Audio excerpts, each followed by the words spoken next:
Welcome to another episode of Mayor Ganim's greatest podcast on earth. Once again, it's a pleasure to have you on here. So today's topic, we're going to be talking about education in Bridgeport Public Schools. So we'll get right into it. So, Mr. Mayor, when you visit schools across Bridgeport, what do you see and what does it mean to you personally? Yeah, and there's no higher and more important priority, and I've learned over the years and early on, than what we were able to provide in the way of a real, not only an opportunity, but impactfully the best quality education that we could provide to the some 20,000 students that we have in the Bridgeport School District. And I can remember early on, my experiences with the school, going in, reading, not just read alouds, but visiting the classrooms, talking to teachers, working with superintendents and boards of education in difficult budget times, which have not ceased. In other words, the budgets have continued to be challenging. But numbers and the money is critically important. I think what actually brought it home several years ago and kind of brought it to another level, and that's where we started pushing and joining things like scholarship programs, Bridgeport Promise and all that, it wasn't in the classroom, but it was in a grocery store. And someone came up to me and was talking and said, "Oh, it was nice to see you." Said, "Nice to meet you," I said. And she said, "Well, I met you before, some years ago." And I said, "Oh, okay." She said, "Yeah, you came to my classroom." And I said, "Oh, really? Where did you teach, or where do you teach?" She said, "No, you came to my classroom when I was in third grade." And she said, "Yeah, now I'm a teacher, but you came when you were a kid." So you could watch over the years how impactful. I'm not saying that experience of meeting her then, but she remembered meeting me like, what was it, 20 years ago or something. And she'd been a success, and she talked about, she was very complimentary about the city, and at the same time, you could see such a strong advocate for what more can we do to support our public schools. So this year, I'll let you if you want to ask more questions, but I think we've taken a quantum huge step financially, at least, up against what is a huge financial challenge for the Board of Education in financial commitments. And we'll follow through on that and talk about that a little bit more and some other stuff. Yeah, I do actually want to ask a follow-up question about the personal connections and what people being able to recognize that you came to their classrooms 20 years ago. When you see people that said that I saw you 20 years ago and it was so impactful for you to visit my classroom, and to see them grow into adults who they love Bridgeport and they're building their lives here in Bridgeport, what kind of pride and what kind of satisfaction, what kind of hope does that give? Not just for you as the mayor, but for education as an institution, Bridgeport, going forward. Yeah, and every time we say it all the time, and especially when you go to the high school graduations, it's just such a nice, warm reminder. And some of the best examples of what's going on in the Bridgeport Public Schools, I'm sure in every school district, is when you go there and you see the top, whatever is the class speaker. Mm-hmm. And they get up in front of this, in this case, it's at the amphitheater, and there's, 1,000 people there probably, with all the families and everything.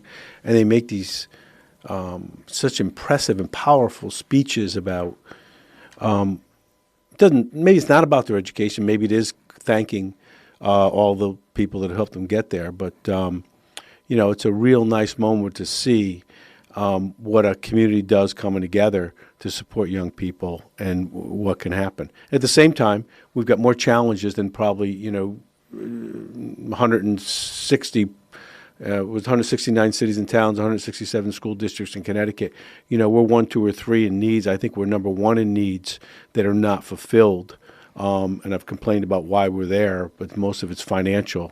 We've got great leadership there now, and we want to keep it going with our interim superintendent. So I'm glad you actually bring up the financial aspects of, how Bridgeport's needs need to be addressed, because there are certain things that people might understand. So, for example, there's a state education formula. Can you explain how that educational formula works and where it falls short for a city like Bridgeport that does have a lot of needs?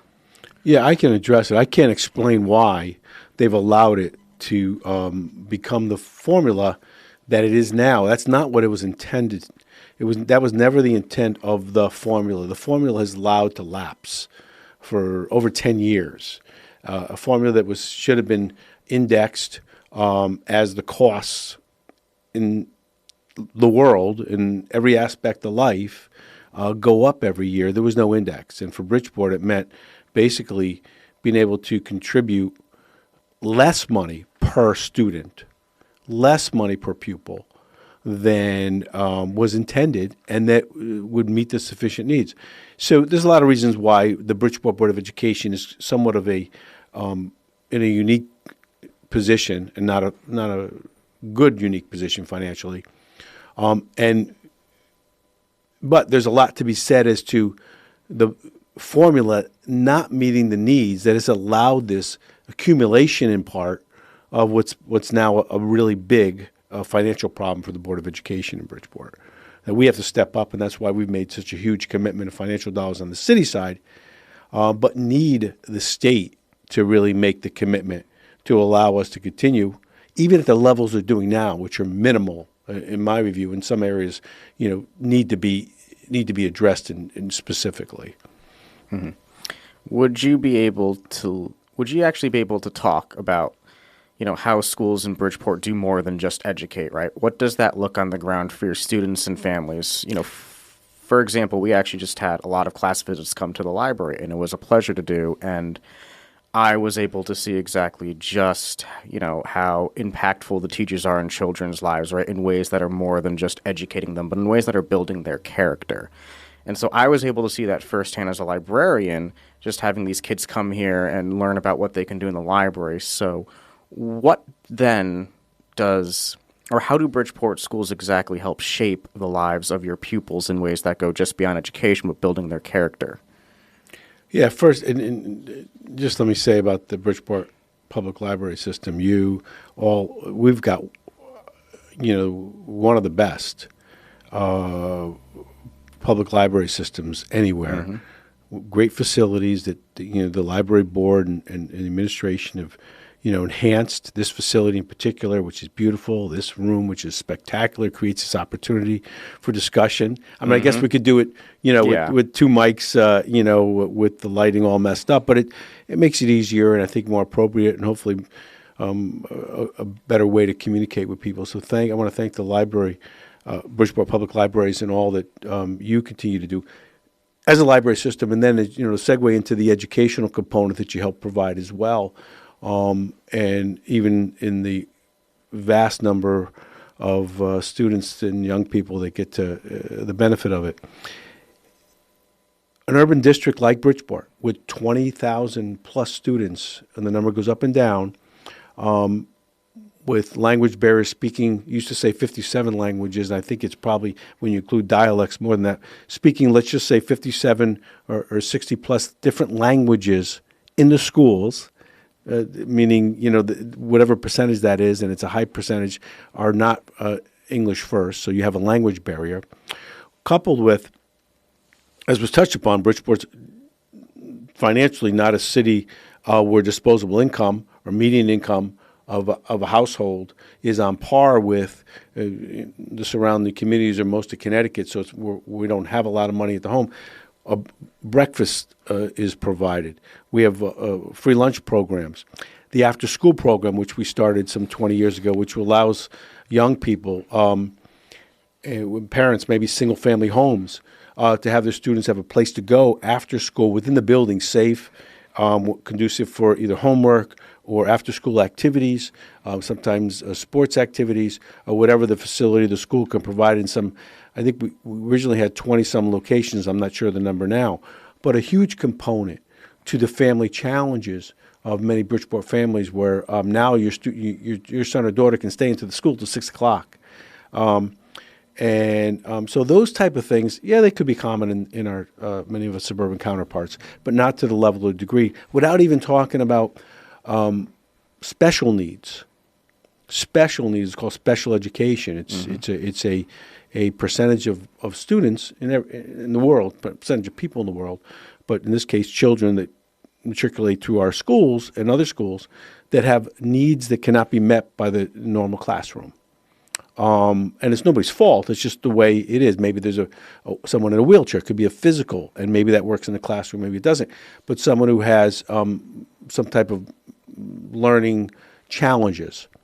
Sometimes, we say challenges because they're more difficult, but they excel in other areas.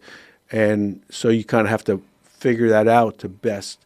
But these are the type of challenges that utilize, and I'll spend a minute on this, because it's the largest growing cost, singular budget item cost in a public school education, a public school budget like Bridgeport, where you could be spending and are spending over $100,000 per student for their education, while you're only budgeted by the state, because they haven't upgraded the formula, to $11,500 per student.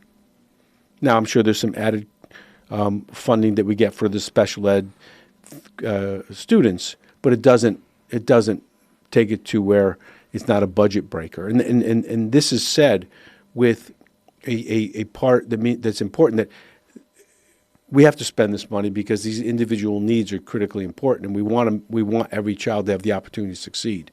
We just can't spend it the way we're spending it, and it can't be on the backs of the taxpayers, and shortchanging, the classroom and all these needs have to be met, and the finances have not been there. So there's a couple of very important points that I want to highlight in your answers, particularly the ones when you're addressing needs of students. It seems like you're looking at the needs of students, not just what's going on in the classroom, but how we can enhance their daily lives to make it so that we're providing the best conditions and environments for them to excel. You mentioned providing breakfasts, right? And you mentioned providing safe spaces where they can go to safe spaces after school. They can have safe spaces to do their homework. Can you speak a little more about why that's something that's important for Bridgeport Public Schools to focus what you've been doing already, and why you feel it's even more important to do more work on in the future, right? Because we tend to think of education as something where kids are going in and they're doing their work, they're taking tests in the classroom, but we never do enough, I feel, to focus on what about the factors that are going on in their life outside of the classroom. For example, if a child isn't getting breakfast, is it going to be difficult for them to concentrate in school when they're hungry? If a child doesn't have a safe space to go after school to maybe enjoy themselves, hang out with friends, go to a place like the library to do homework, how does that affect that student's ability to perform in the classroom? And what are you doing, and what is Bridgeport doing to really address that? You're doing a lot already, but how important is it to continue doing that work? It is. So we were one of the first cities in the country to start the Lighthouse program, called Lighthouses. Think of the visual of a lighthouse where you'd go for if you're with the purpose of a lighthouse, and that was the school building after classes closed, and that's why they became the Lighthouse programs. And that concept, we think, has proved to be successful. It's hard to tell on a percentage of what you see happening with students excelling in different areas. We also see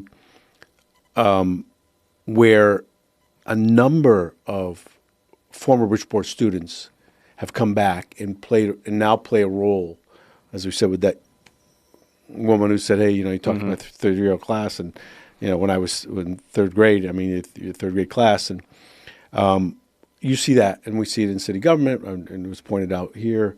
We have people that have just not only do we allow for internships, which I want to tell people too if they want to do it, but people have come back and said, I want to be a part of, I don't know, what's going on positive in the city or helping improve the city, and maybe they're involved in city government, maybe they run for different political offices if they see that's part of what they want to do, start up a business, do it in Bridgeport, or come back and be a part of one of the ongoing, I think, vibrant businesses that are going on here.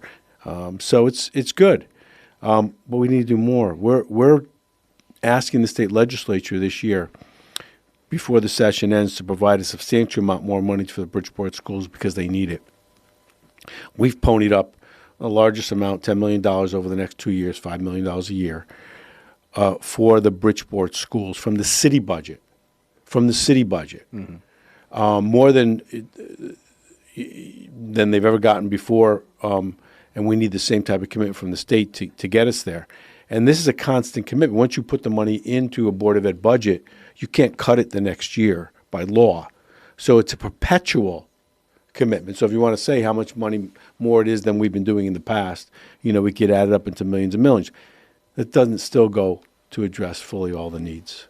So I do want to actually talk more about, for example, the funding for public schools, right, and how, Bridgeport compares to other neighboring towns. So my question is, how does Bridgeport's ability to fund its schools compare to neighboring towns, and what impact does that difference have on students? Yeah, I don't know each town's own numbers. We use Greenwich sometimes as a contrast, and they spend substantially more. I throw out a number, 17, 18. If we're spending 11, then they're spending, I wouldn't say double, but they're close to it. And I'll pull the numbers, but I'm pretty sure it's somewhere in that range, 17 or 18,000 per student. But there also is, just by operation of the demographics in the population, there are more mother, father, family homes. It's not as many grandparents maybe raising Bridgeport school children right now. There is usually not as much of a language issue or barrier, which is challenging. You need more human involvement at a teacher level, certainly, or abilities. It doesn't include as many, and every town has, I'm sure, individuals with special needs. It doesn't have the population of special needs that Bridgeport has percentage-wise or in total number of students, where they have to be there's transportation to facilities for educational purposes for their curriculum out of district, sometimes towns away, only because that's the facility. And so these type of nuances or details, maybe to people who are doing budgets, affect every child's life, and it could be hundreds, if not thousands, of students just in the Bridgeport schools for that too. So that's a big difference, and the ability to have a higher reliance on property taxes in a town like Greenwich, where disposable income is, unfortunately, if you're in Greenwich, is fortunate, in Bridgeport, unfortunate, 10 times maybe the income level. So it becomes, not as much of a challenge financially. The needs aren't as great, and the financial ability of the town itself to support their education is not as much of a challenge. So you've mentioned that the city has contributed a lot from its own budget, to help address the needs of Bridgeport students. So you've recently announced a significant increase in local funding for Bridgeport schools, as we've covered. What led to you to make that decision, and what message are you sending with that investment? These are, yes, you can never do enough, but this is a very large, historically the largest financial commitment by any administration. Most have flat funded it, and there's two reasons for flat funding. One is the city just doesn't have the money. It's a very strong tug of war between departments, between how much you fund for police and for fire. You have to keep property taxes down, which I'm committed to doing. It's a huge commitment. I think it is important for homeowners, residents of the city, businesses as well. We have revaluation that gets dealt with. Certainly, it's a state-mandated program that has to happen every 5 years, but keep the taxes down and fund public education. And, we've increased our commitment every year, but it got to the point where we felt not only was the need even greater, demonstrated greater, but that the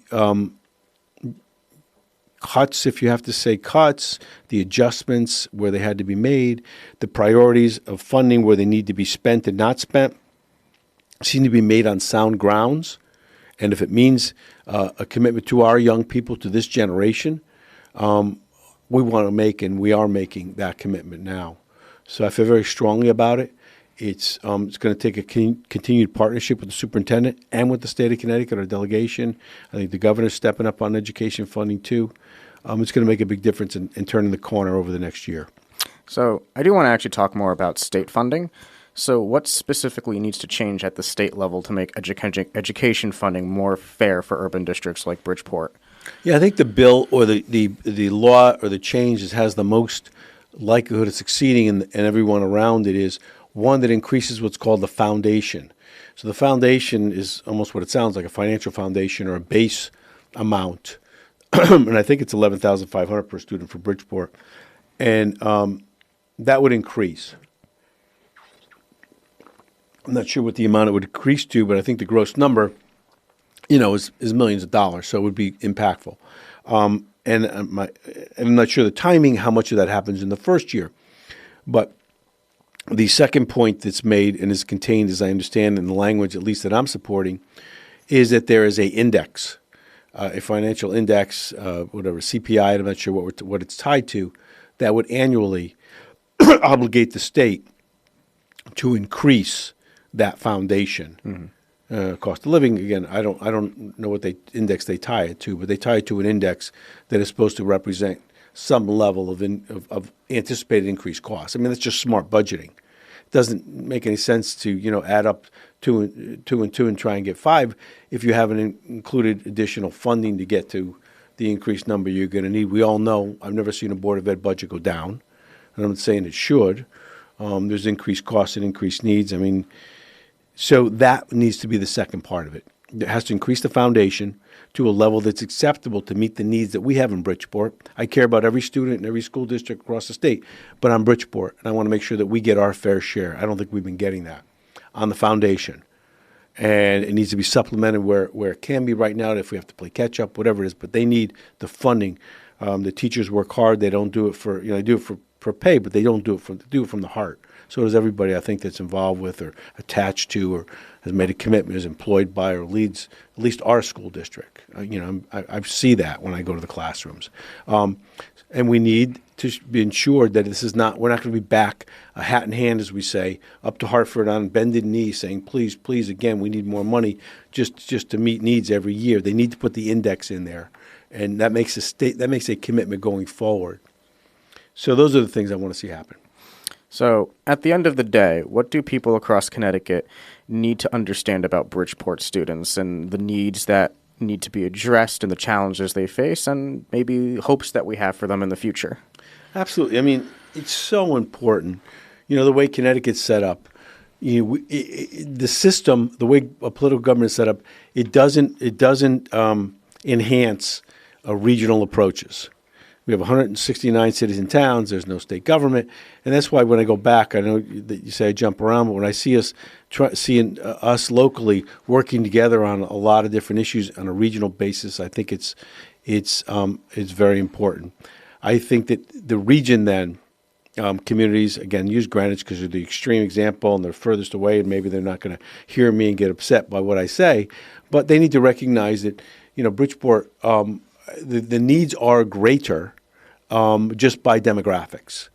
And we need to make sure that the same equities, the same constitutionally guaranteed opportunity for education that's guaranteed to everyone in Connecticut applies to our students in Bridgeport as much as it does to every other community. That's what I'm fighting for. I'm fighting for those students, for those families that every day get up, go to school, hopefully, are able to we'll fill the gap maybe if we need to with some of our after-school programs, some lunch programs and so on, but create an atmosphere and an environment where they think and believe and are able to have the opportunity to succeed at whatever it is. And I've seen so many of them do it. We want to continue that, and we want to make sure that every student comes out with that feeling and that opportunity. It seems from this conversation that we've had that Bridgeport is doing a wonderful job of addressing the needs of students, not just in the classroom, but outside of the classroom. And it seems like I personally am coming away with a feeling that there is a lot of promise, I think, for students going forward.